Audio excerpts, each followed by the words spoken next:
I never imagined that the people I loved most would one day look at me not as a father, not as a man who gave his life to protect them, but as an obstacle, standing in the way of their greed. Before we continue, please subscribe to the channel and write in the comments where you are watching from. Now, let me start at the beginning. My name is Walter Harrison. I am 70 years old, and if you walk just past the crooked oak tree at the edge of town, you'll find the land I've poured my soul into, Harrison Vineyards. This vineyard was not just land to me. It was my heartbeat, my legacy, and the last piece of my late wife, Margaret, that I could still hold on to. Every grapevine here was planted with her by my side.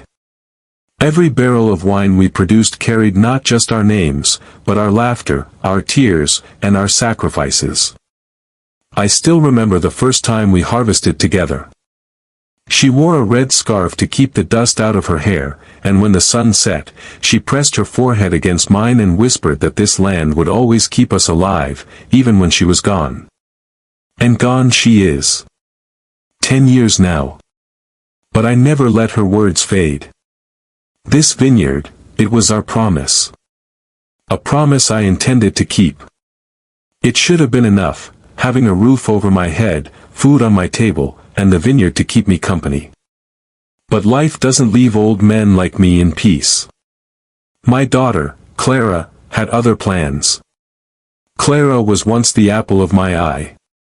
As a child, she'd run between the vines, her laughter ringing like church bells, and I'd think that one day, she would inherit all of this and love it as much as I did. But I was wrong. When she married a man named Victor Langley, everything changed. He was a smooth-talking man, polished shoes, expensive cologne, the kind of man who never had dirt under his fingernails.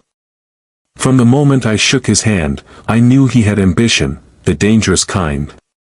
And slowly, that ambition seeped into Clara. One evening, they came by the house with the children.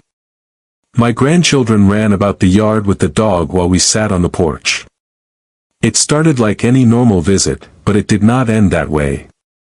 I still remember how Victor leaned back in his chair, looking across the vineyard as if it already belonged to him. He began to suggest that I sell the land. He spoke as though it were a kindness, as though he was offering me freedom from the burden of age, as though Margaret herself would have wanted me to let go. At first, I was too stunned to speak. Selling the vineyard? To him, it was just land. To me, it was my life. Then Clara joined in. She said it could give the family a better future, a modern life in the city, better schools for the children. Her words cut deeper than Victor's, because they came from her. My own daughter. In that moment, I realized how far apart we had grown. She no longer saw what I saw when I looked at this land. She no longer remembered the joy of running through the vines as a child, or the stories I told her under the shade of the oak. She only saw money. I refused them. Firmly. I told myself that no amount of gold could buy the memories rooted in this soil, nor could it erase the promise I made to Margaret. But as I looked at Victor's faint smile, I knew this was not the end of it. That night, after they left, I walked through the vineyard under the pale glow of the moon. I touched the vines with my trembling hands and spoke softly into the night, as if Margaret were still beside me. I told her they wanted to sell it. That they didn't understand. That they didn't see the love we poured into this land. The wind rustled through the leaves in answer, and I swore to her, and to myself, that I would never sell. Not for all the wealth in the world. But what I didn't know, was that my refusal would set in motion a chain of events that would turn my daughter against me. And that one day, she would sit across from me at my own table, smiling sweetly, while slipping poison into my glass. The days after that visit were quiet, but I could feel the storm brewing. Clara stopped calling as often.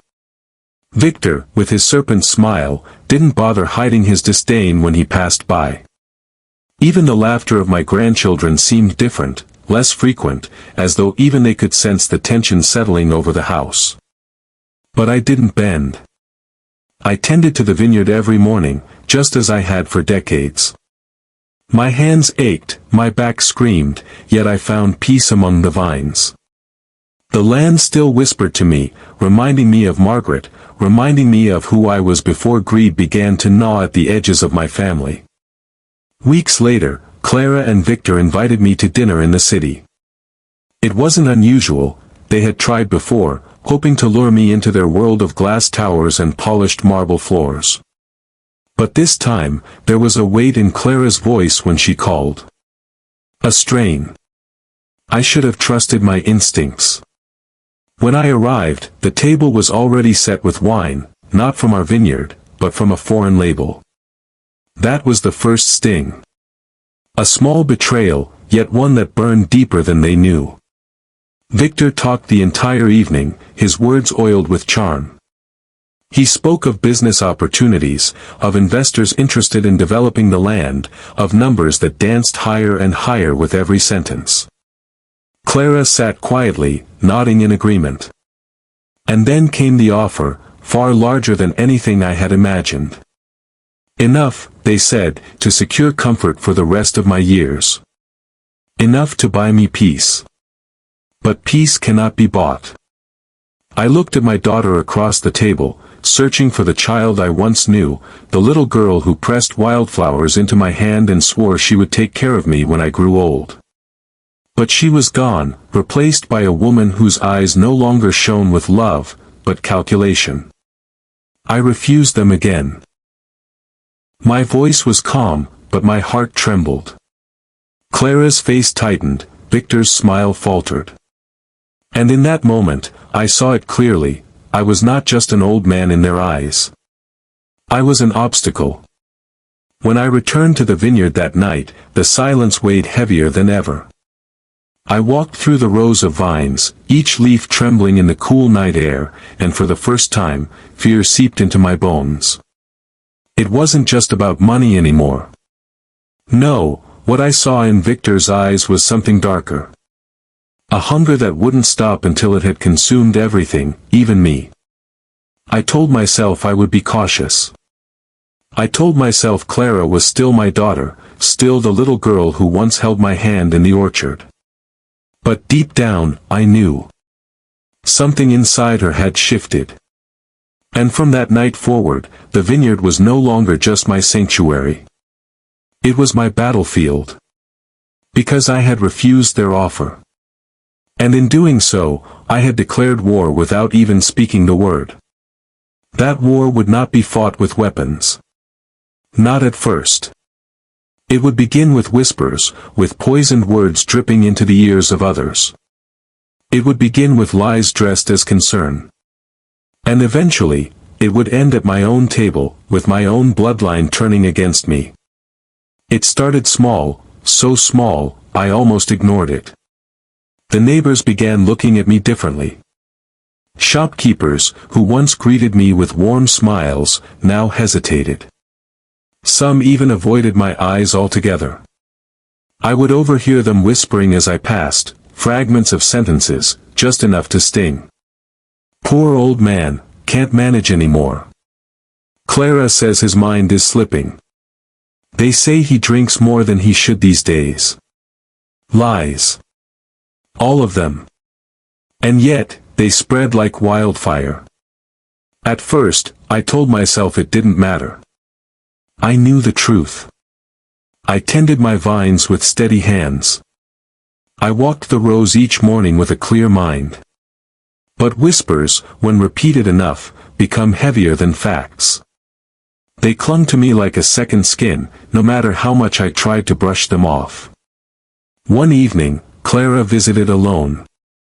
She brought me a basket of food, neatly packed, as if she were the caring daughter I remembered. She fussed over me, asked if I was eating enough, if I was sleeping well. Her hands lingered too long on my shoulder, her smile was too soft, too rehearsed. I wanted to believe her. God knows, I wanted to.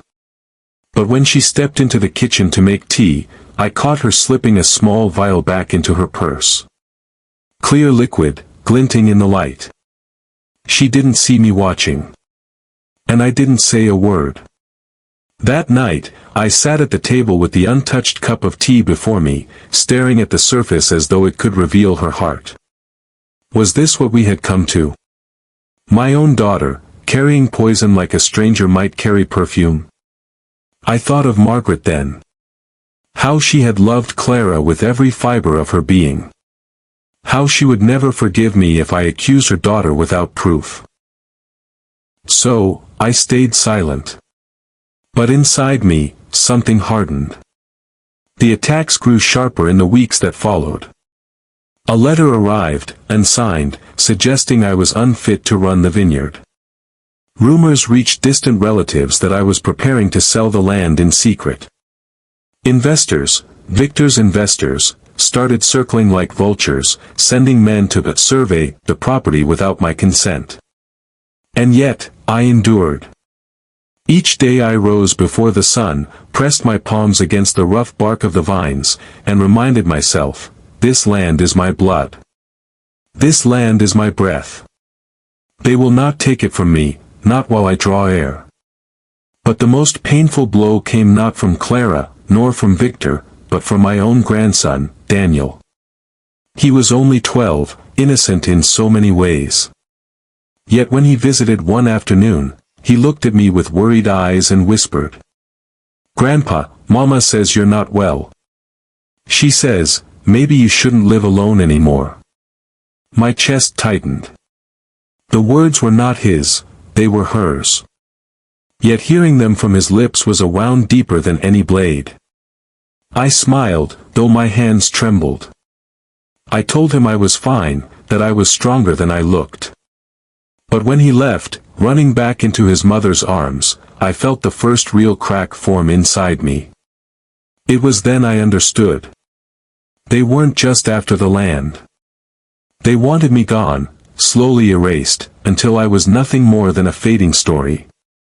And in the dark silence of my vineyard that night, I swore an oath. If they wished to play this game, then I would play it better. I would not crumble. I would not be erased. The vineyard had taught me patience. And now, it would teach me war. It happened on a Sunday. The morning sun was kind, the air sweet with the scent of ripening grapes. For a brief moment, it almost felt as though life had returned to its old rhythm. Clara came again, carrying her usual basket, smiling as though the world were untouched by greed or lies. She insisted on preparing me lunch. I let her. I sat at the table and watched her move about the kitchen, her hands steady, her face calm. But my eyes were sharper now. I saw how carefully she measured the wine into my glass, how she stirred it with just a little too much focus. And when she placed it before me, her smile trembled at the edges. I lifted the cup, swirling the dark red liquid against the glass. My hand was steady, but inside me, my heart beat like a war drum. I brought it close to my lips, then stopped. The faintest, bitter scent cut through the fragrance of the wine. It was wrong. Subtle, but wrong. I set the cup down gently, pretending to have not noticed. Pretending to be the blind old man she wanted me to be. She asked why I wasn't drinking. I told her I was saving it for later. Her eyes narrowed, just for a moment. A flicker of frustration she couldn't hide. Then she smiled again, too quickly, too brightly. But I had seen enough. That night, when she was gone, I poured the wine into the soil beneath the old oak tree. The earth drank it, and within minutes, ants scattered and shriveled on its surface. Poison. There was no longer any doubt. I could have confronted her then. I could have shouted her name into the night, demanded answers, forced her to confess. But rage without proof is like a blade without a handle, it cuts the hand that holds it first. So instead, I waited. I cleaned the glass.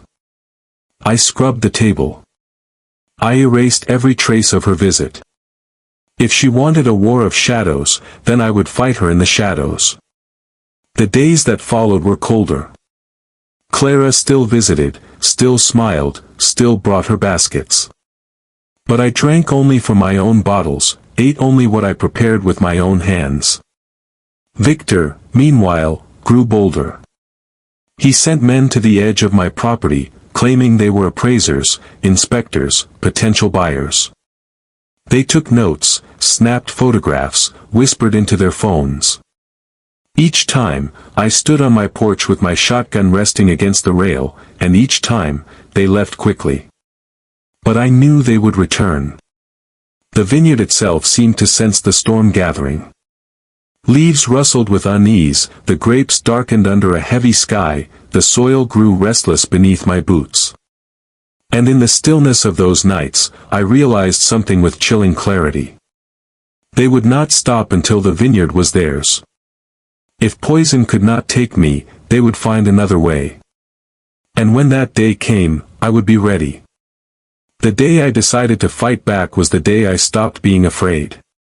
Fear had kept me cautious, made me silent, forced me to endure their creeping betrayals. But fear can only hold a man so long before it turns into something sharper, resolve. I knew Clara and Victor thought of me as a relic, a stubborn old fool clinging to land too large for his hands.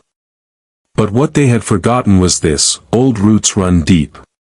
And deep roots do not bend easily. I began with the letters. Old correspondence tucked away in boxes, business records, land deeds, every scrap of proof that tied me to this vineyard as its rightful heir. I gathered them, sorted them, stored them in a place no one would think to look. Next came the camera. A small, battered device I had once used for family gatherings. I set it up in the kitchen, angled toward the table where Clara liked to pour the wine. Hidden, silent, unblinking. If she tried again, I would have her betrayal etched in digital truth. But I did not stop there. I began visiting town more often, speaking with people I had long neglected. Bankers, lawyers, even old drinking friends. I listened more than I spoke, asking quiet questions, watching how news of my presence traveled back through the grapevine. Sure enough, within days, Victor's men began circling closer, as if alerted that the old man was stirring. That was good. Let them think me restless. Let them believe I was careless. All the while, I was drawing them in. At night, I walked the vineyard with a lantern, the soil cool beneath my boots. The vines whispered secrets in the wind, and I whispered back promises. They would not take this land from me. Not with ink, not with poison, not with force. If they wanted war, I would give them one. The first strike was small, almost invisible. A forged signature placed on a document they had carelessly left in my mailbox, one of Victor's own letters, reworked just enough to expose his dealings should it ever be revealed. I tucked it away like a blade in its sheath, hidden but deadly. The second strike was more personal. I sent Clara a thank you note for her kindness, written in my best trembling hand, but at the bottom, I added a line she could not ignore. One day, we will drink together again. But this time, I will choose the bottle. From that moment, her visits grew less frequent. Her smiles tighter. Her hands less steady. Good. Let her feel the weight of being seen. Let her know her mask was slipping. And so, the game began. A game of shadows and whispers, traps and counter-traps. A game where patience was the sharpest weapon. They thought they were circling me. But in truth, I was the one closing in. The vineyard has always been more than land. To outsiders, it is soil and vines, a business to be owned and traded. But to me, it is alive, breathing, listening, remembering. And sometimes, I wonder if it protects its own. Because the moment Clara and Victor pressed harder, the vineyard began pressing back. It started with the workers. Men who had labored under this sun for decades, their loyalty stitched into the land itself. They had seen the papers Victor waved around, promising new wages under his management. But they remembered my father, and his father before him. And loyalty like that is not bought, it is inherited. So when Clara came to oversee the harvest one morning, not a single hand rose to greet her. The baskets were left half-filled, the shears resting in the dirt. The men looked through her as though she were a ghost. I did not ask them to do this. The vineyard spoke for me.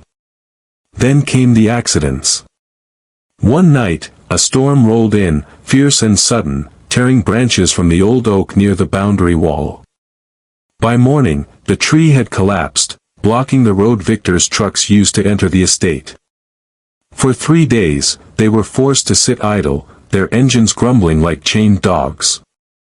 Another week, Clara attempted to host a tasting for her wealthy friends. She arrived in silk, smiling with that polished grace. But as her guests swirled their glasses, the bottles betrayed her.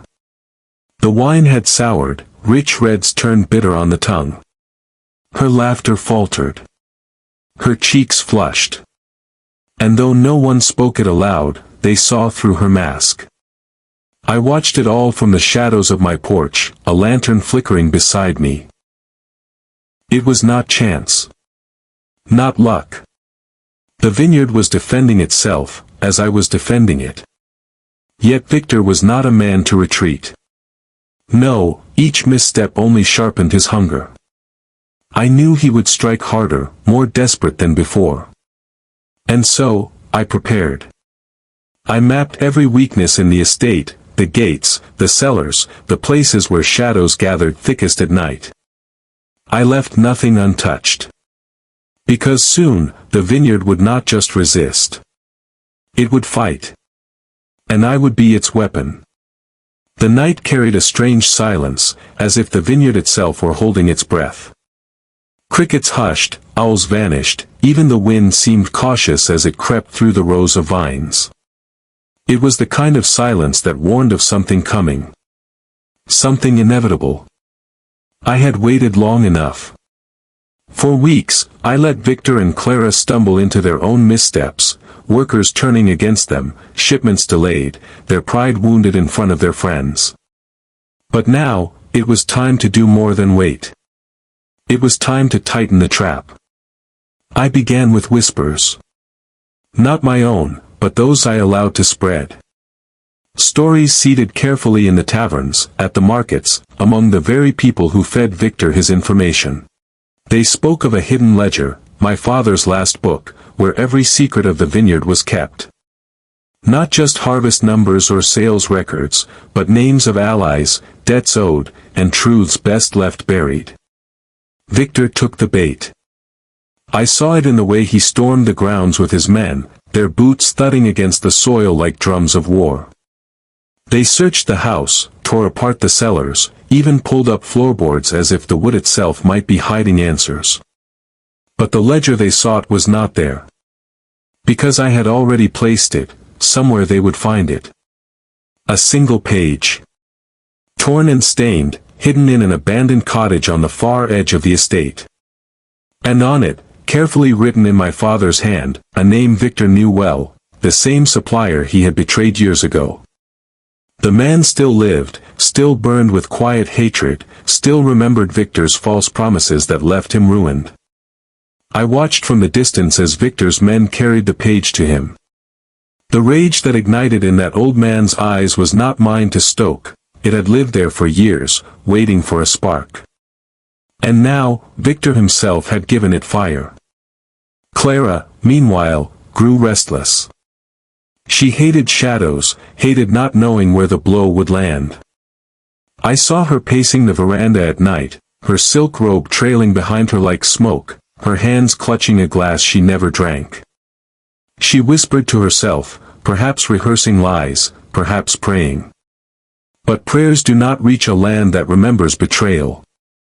As they fought shadows, as they turned on each other in suspicion, I stood still. Because sometimes, the deadliest strike is not a blade in the dark, it is patience sharpened into a weapon. The vineyard knew this. I knew this. And soon, Victor and Clara would learn it too. The vineyard had always been a stage, but on this night, it prepared for a different kind of performance. The rows of vines bent beneath the evening wind as if bowing to the inevitable. The house lights flickered faintly, like tired sentinels unwilling to guard their masters any longer. And then the past came knocking. Not softly. Not politely. It arrived in the form of a carriage, black, mud-smeared, wheels grinding against the gravel with the sound of judgment itself. From it stepped a man Victor once thought buried in memory. A man named Darius Leclerc. Darius was no stranger to the vineyard. Once, he had been Victor's closest business ally, the one who had risked his fortune to help Victor expand. But Victor had not repaid him in loyalty, only betrayal. He had cast Darius aside when profits dwindled, leaving him bankrupt, ruined, and forgotten. Forgotten, until now. Word of the torn ledger page had found him, carried like smoke on the wind. And with it, the hunger for vindication. I watched from the shadows as Darius climbed the veranda steps, his cane striking the wood with a rhythm that echoed through the night. Each tap was a reminder to Victor of debts unpaid, of promises shattered. Clara stood behind her husband, her face pale, lips pressed so tightly they nearly disappeared. But Victor? For once, he was not the roaring lion. He was cornered prey. The conversation was not mine to hear, but I did not need words to understand. The way Victor flinched at every strike of the cane, the way Darius leaned in, speaking low and deliberate, told me everything. This was not a reunion. It was a reckoning. And the vineyard itself seemed to lean closer, listening, remembering. For it knew what I had set in motion, a storm of past sins returning to collect their toll. As the men faced one another, the silence between them stretched taut, like the string of a bow pulled to its limit. And I knew, soon, very soon, that string would snap. For revenge is not always a blade, nor even a trap. Sometimes, it is simply the past, knocking at the door, refusing to be ignored. And tonight, the past had come for Victor Duval. The vineyard could weather storms, but inside the grand house, the storm was of a different kind. It did not roar with thunder or lash with rain. It whispered through corridors, seeping beneath doors, breaking the silence piece by piece. For the first time, Victor and Clara were no longer a single force. After Darius's arrival, Clara walked the halls like a shadow. Her steps carried no music, her words, when she chose to speak, were clipped, sharp-edged. She had not expected the past to rise against them. She had not prepared for Victor's weakness. Because weakness is what she saw. The man who once moved through rooms with command now avoided his own reflection. He drank more, spoke less, and when he did, his voice cracked at the edges. And Clara hated cracks. One night, through the thin walls of the house, I heard her voice rise, sharp as glass breaking. You promised me power, Victor. You promised me a kingdom. And now you tremble at the ghost of an old man with a cane. No answer followed, only the slam of a door and the brittle silence of a man shrinking inside himself. The house began to mirror their fracture. The lamps flickered unevenly. Meals went untouched. Rooms that once smelled of polished oak and wine now reeked of stale arguments and broken pride. Even the servants noticed. They exchanged quiet glances, their loyalty already bleeding away. Because a house divided is a house that cannot stand. And Clara, she was no woman to sink with a ship. Her ambition was her anchor, and she would cut loose anything that threatened to drag her down, even Victor. From my window, I watched the cracks widen, not in walls, but in hearts. The vineyard outside held steady, rooted and defiant. But inside that house, everything was coming undone. And I smiled, not out of joy, but out of inevitability. Because I knew what Clara perhaps did not. When cracks appear in stone, it is only a matter of time before the whole structure collapses. And collapse, it would. Betrayal does not thunder in with fanfare. It slips in like a whisper, delicate and precise, striking deeper than any blade. And Clara knew this well. When she looked at Victor now, she did not see the man who once dazzled her with ambition and audacity. She saw only weakness, a fading monarch clinging to a throne already crumbling beneath him. So Clara made her choice. Not openly, not yet. But in quiet steps, the kind only the attentive could hear. It began with a letter. Sealed in crimson wax, delivered not to Victor's desk but slipped discreetly into the pocket of her gown. Its destination was not the Vineyard's merchant contacts, nor its loyal allies, but a rival. A rival who had once sought to topple Victor's empire and failed. A rival who now had Clara's ear. I watched as she wrote, her pen gliding over parchment like a dagger drawing across flesh. She offered information, strategies, secrets only a wife could know. And she signed it, not with her name, but with a mark, a single flourish, delicate, but unmistakably hers. Her message was clear. Victor was vulnerable. And Clara Duval would not go down with him. At night, Victor remained blind. He poured himself more wine, muttered excuses to his reflection, and convinced himself the storm would pass. But storms do not pass when the lightning is already inside your walls. Clara moved with the precision of a serpent. She smiled at her husband across the dinner table, her lips painted red, her eyes softened.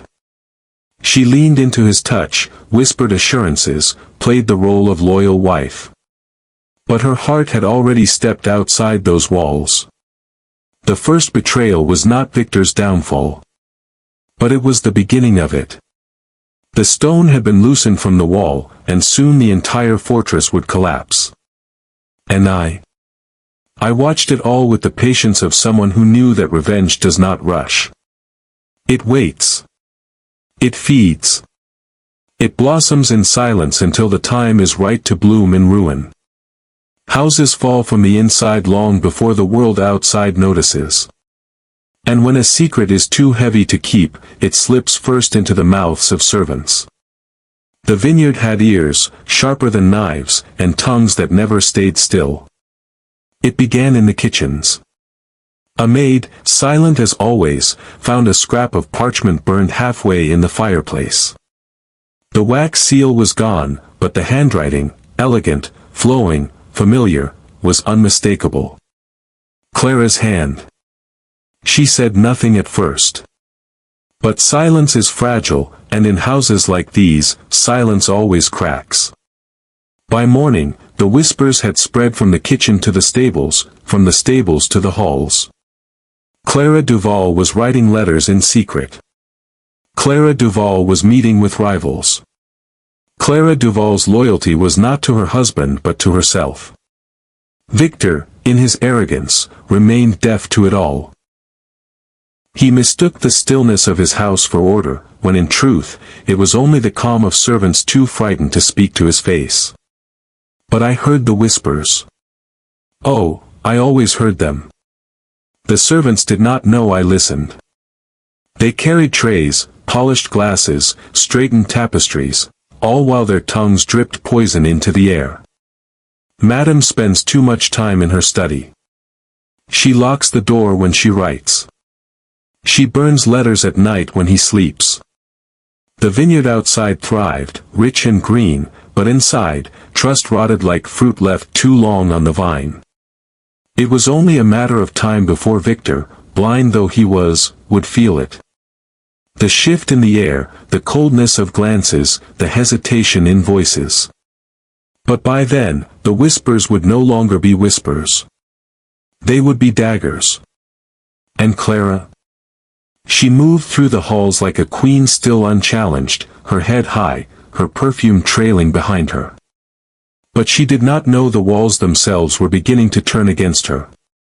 Because when servants whisper, walls remember. And when walls remember, empires collapse.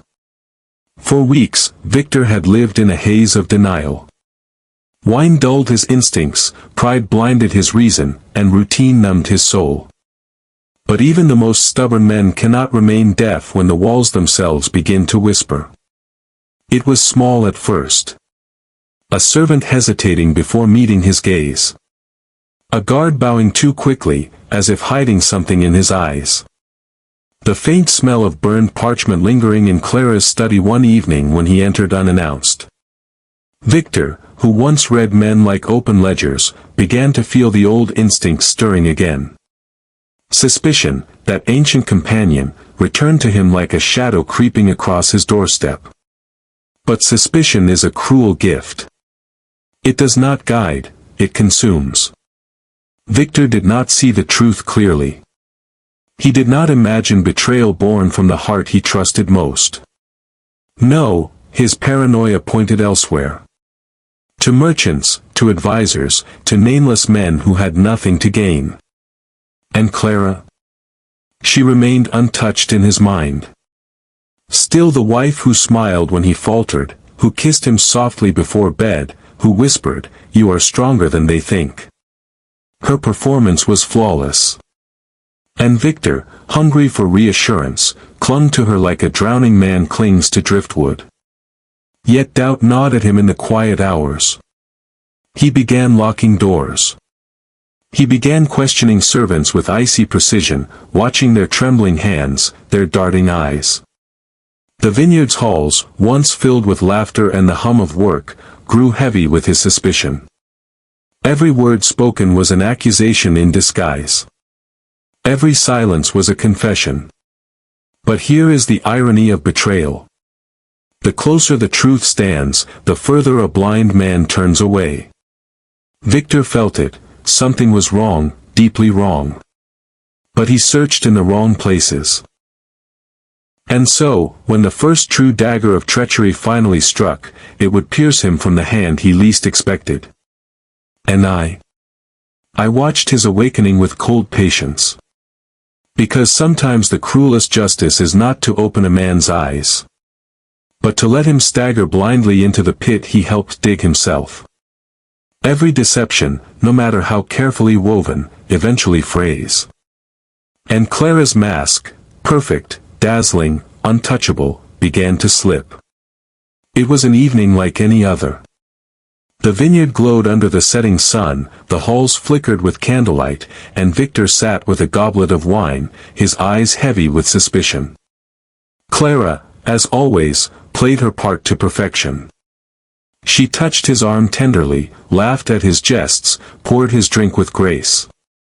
But the more flawless her act, the more fragile it became. Because perfection is unnatural. And unnatural things always draw attention. That night, Clara miscalculated.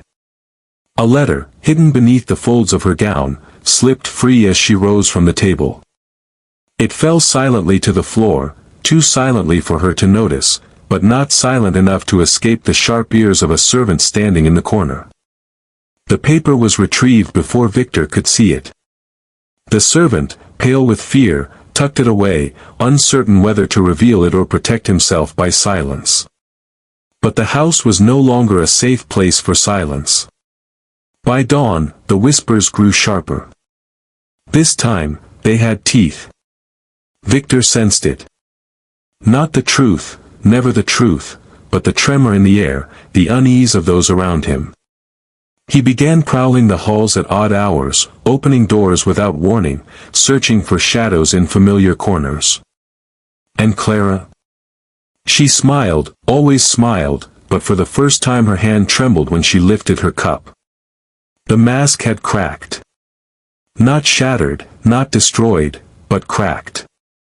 And even the smallest crack is enough for the truth to begin seeping through. I watched, silent, as the game shifted. The prey thought herself still the hunter. But the vineyard itself was turning against her. The end, though hidden, was already rushing toward her with the weight of inevitability. Betrayal does not shout. It whispers. It moves through the cracks of a house like smoke, unseen but suffocating. And by now, the whispers inside the vineyard had grown into something more. A pulse. A current. A force too strong for Clara to control. The servant who had discovered the letter did not sleep that night. He carried the secret like burning coal in his chest. Fear clawed at him, fear of Victor's wrath, fear of Clara's cunning, but fear has a way of spilling. By morning, he spoke. Quietly, cautiously, but he spoke. The words spread like oil on water. A letter. A secret. Something Clara had hidden. The house, once loyal to its mistress, began to tilt. Eyes lingered longer on Clara's back, footsteps followed closer than before, and the very air seemed to hum with suspicion. Victor felt it. Though no proof yet lay in his hand, the certainty gnawed at him. He became restless, prowling the estate like a wolf hunting prey. He no longer looked at Clara with admiration, but with calculation, measuring her every word, her every movement. And Clara? She fought to keep her mask intact, to let no tremor betray her fear. She laughed when she wished to scream, she smiled when she wished to flee. Yet beneath the silks and diamonds, her heart thrashed like a trapped bird. One evening, as the halls flickered with torchlight, Victor's voice cut through the air like steel. "Why do I hear whispers, Clara?" He stood in the center of the dining hall, his gaze fixed, his tone sharpened to a blade's edge. No warmth, no jest, only suspicion dressed as calm.